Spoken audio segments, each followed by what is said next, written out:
Hey y'all, I'm back with another DIY fall embellishments video, and this is all about wood veneer. So I have some piles of stuff right now, and the first thing I'm going to work with are these little pieces of wood. I have several different shapes and stuff, but the first ones that I'm working with are these hearts from Joann's, and I just found them in their little wood section, and I got them a long time ago and I haven't done anything to them, so I decided to kind of do a little fun like color block design on them. And I just absolutely love the way that came out. At first I said that I had little piles of stuff. On the left hand side I kind of pulled some little ephemera pieces, and then I also have some scraps of paper, and then I also have some labels on the right hand side that haven't been punched out yet, and I will talk about that more here in a second. So the inks that I'm using for this technique to add color are all pigment inks. Some of them are Ariel inks, and then one is a Hero Arts ink called Unicorn, and that's the white one. I'm also using washi to mask off half of the wood veneer pieces that I want the color block look on, so that I can get a really crisp line. For some of the other pieces, I'm going to stick them right into the color so that I can just add a fun little pop of color to those instead of leaving them natural, which some of them of course will be left natural. And then for this feather, I wanted to do the same little color block technique. For these rectangular pieces, I want to talk about those for a second, because on the other side of them, they have an etched word. So each one of them has a different word, and I turned them over to add color, and then I'm going to kind of almost recreate these little pieces that have words on them, but to where you can actually like see them, because the words are pretty difficult to see just because they are etched in the wood and they're pretty small pieces. So now I am just continuing to add color, and then the next thing I'm going to do is start to build and kind of add different layers and add fun stuff to these wood pieces.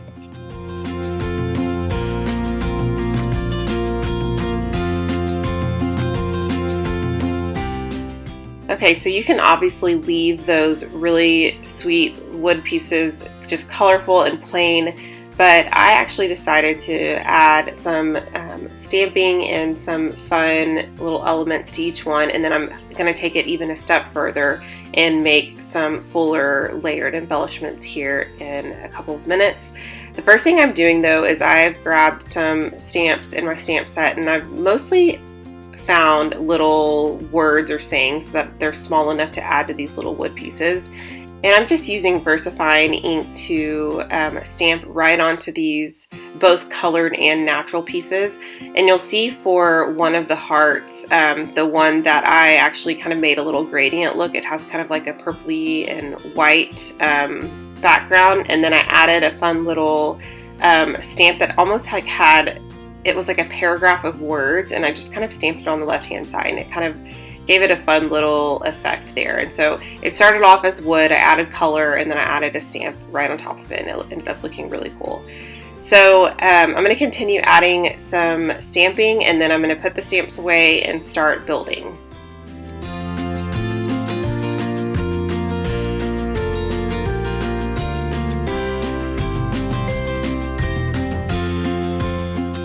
So one thing I notice when I make these embellishment videos is that I actually struggle pretty frequently with the first few embellishments, especially when it comes to the layering part. It's like I have to get my flow, and I was gonna say, you know, to encourage you guys that if you kind of feel the same way when you're starting out making these, to keep pushing through, because I think I finally found like my mojo probably about halfway through, and that's pretty normal for me. And so just to kind of just some words of encouragement.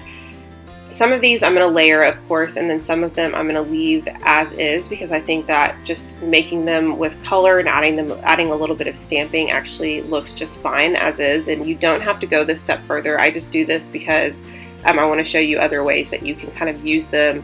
And when you're ready to create your like Thankful 30 album or your fall album or whatever, you'll have these ready to go, and you can just grab them and add them to a page, and it'll look like you put quite a bit of effort into that particular page.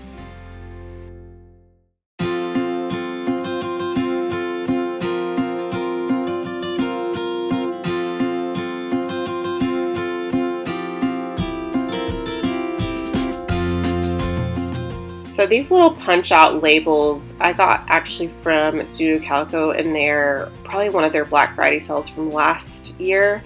And I have never used them until now.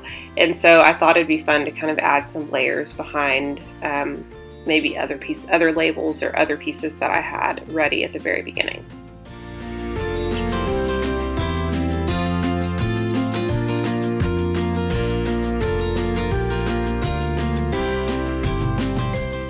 So I'm pretty much just going to continue adding layers, and I'm going to wrap up the video here in just a bit. I hope you guys enjoyed this process video. Let me know your thoughts down below, and if you liked it, please give me a thumbs up, and I will talk to you guys soon. Bye.